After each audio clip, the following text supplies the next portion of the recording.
reactor down, but it's all about the decay heat. If there's going to be a problem at Cooper as a result of the flooding, which is bumping up against the door, the reactor is at 100% power. So if it were to scram, now instead of a very small amount of decay heat, you've got a very large amount of decay heat you have to get rid of. So Cooper has made an economic decision to continue to run, whereas Fort Calhoun made the safety decision to stay shut down. If everything stays the way they are, Cooper will be rich and happy. But if the river were to rise suddenly from an upstream dam, or if that ultimate heat sink, if Cooper's emergency service water system were to fail, it would be a much worse problem because there's an enormous amount of decay heat that would have to be gotten rid of. The Cooper Station has been under some scrutiny from the Nuclear Regulatory Commission, particularly after the floods of 1993, which at this time have been exceeded with the floods of 2011. But one of the issues raised by the NRC in regard to the Cooper Station in March 31st, 1994, was once again the question of flooding hazards due to heavy rains and river overflooding. The report says during the months of June and July 1993, the state of Nebraska and several surrounding states experienced record rainfalls that caused flooding over extensive areas. In accordance with plant flood procedures, the licensee for the Cooper Nuclear Station placed barriers around the entrances to the reactor building, the rad waste building, the turbine building, and the diesel generator rooms. The report goes on to say that there is still some concern about just how thorough and safe flooding protection is at Calhoun. At Cooper.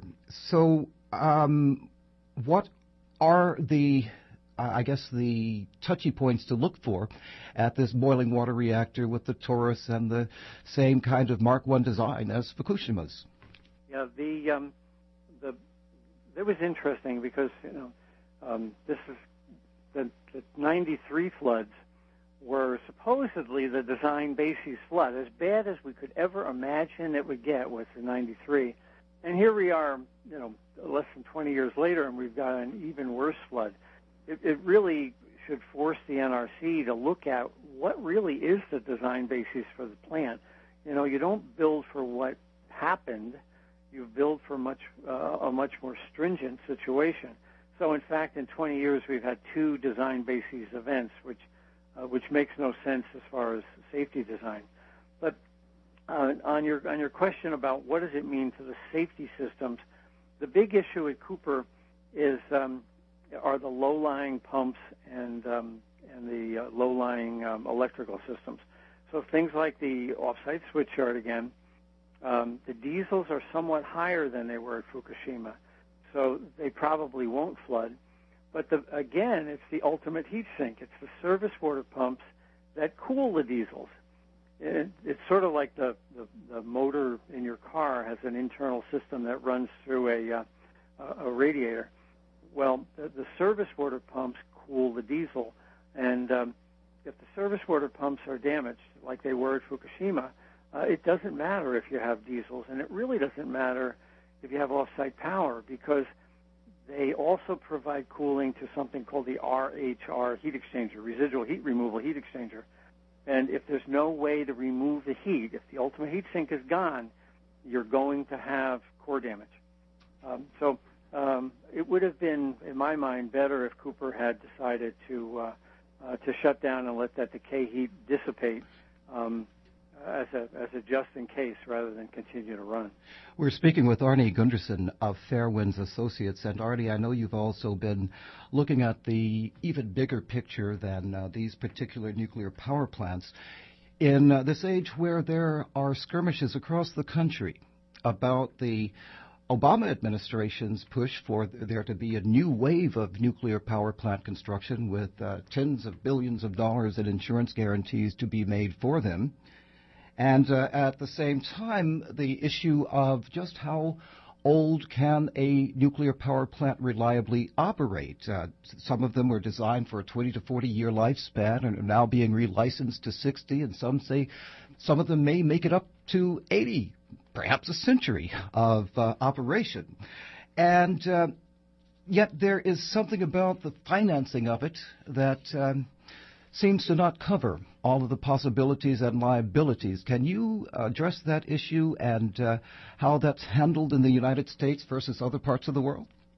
Yeah, that's a real important distinction that's gotten no attention in the American press. At Fukushima was owned by Tokyo Electric Power. Tokyo Electric Power is an enormous company with lots of assets. So when Fukushima had its accidents, it began to draw down on its assets.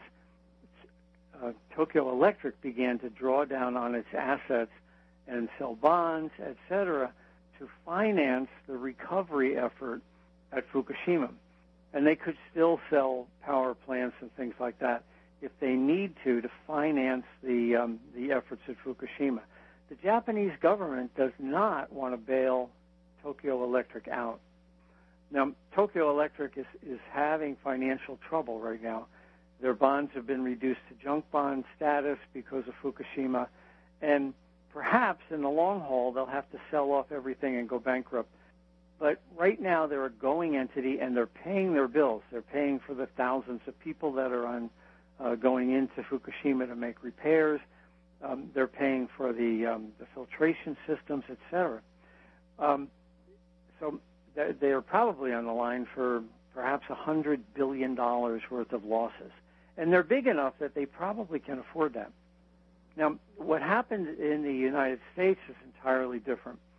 About 1995, the Nuclear Regulatory Commission changed its rules and began to allow each nuclear reactor to spin off from its parent company. These spin-offs are called LLCs, limited liability corporations. And each nuclear reactor is its own LLC, limited liability corporation. Its only asset is the reactor.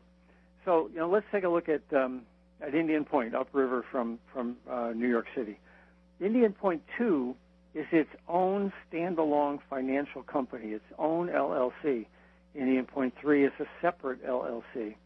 And the company that owns them, Entergy, has an LLC at Vermont Yankee, an LLC at Pilgrim in Massachusetts, and each one sends money into corporate as it makes it. Well, if one of these reactors were to have an accident, say Indian Point 2, there's no assets after the reactors had an accident. Suddenly its net worth has gone to less than zero. And there's no financial requirement for the parent company to stand up and support that business. So if Indian Point 2 were to fail, the government's going to have to step in because Entergy, the owner of all of these LLCs, has put financial check valves. Money can flow up to corporate, but it never flows back down to the individual power plants. So the net effect of that is in the States, we're going to be scratching our heads saying, well, who's going to pay for this repair? TEPCO's having difficulty paying for parts of their repair now, but they've stepped up to the bar. They have skin in the game. In America, each of our reactors, once it's had an accident, suddenly has no skin in the game. And the question becomes, with this LLC structure that the Nuclear Regulatory Commission has allowed, is how we would ever finance a recovery from an accident. That's incroyable. You're telling me that if there were an accident at Indian Point that resulted in a massive release of radiation, whether it be airborne or it made the Hudson River boil, so to speak, metaphorically, that Entergy could get away scot-free from liability because it spun off these orphaned LLC, limited liability corporations? Entergy already did that. After Katrina, they have a company, Entergy New Orleans, that provided power to New Orleans. It wasn't a power plant. It was the New Orleans power grid. And New Orleans Orleans was so damaged that they faced enormous losses. And they said, well, New Orleans, you're an LLC. We're gonna declare bankruptcy, and oh well. And they kept operating their other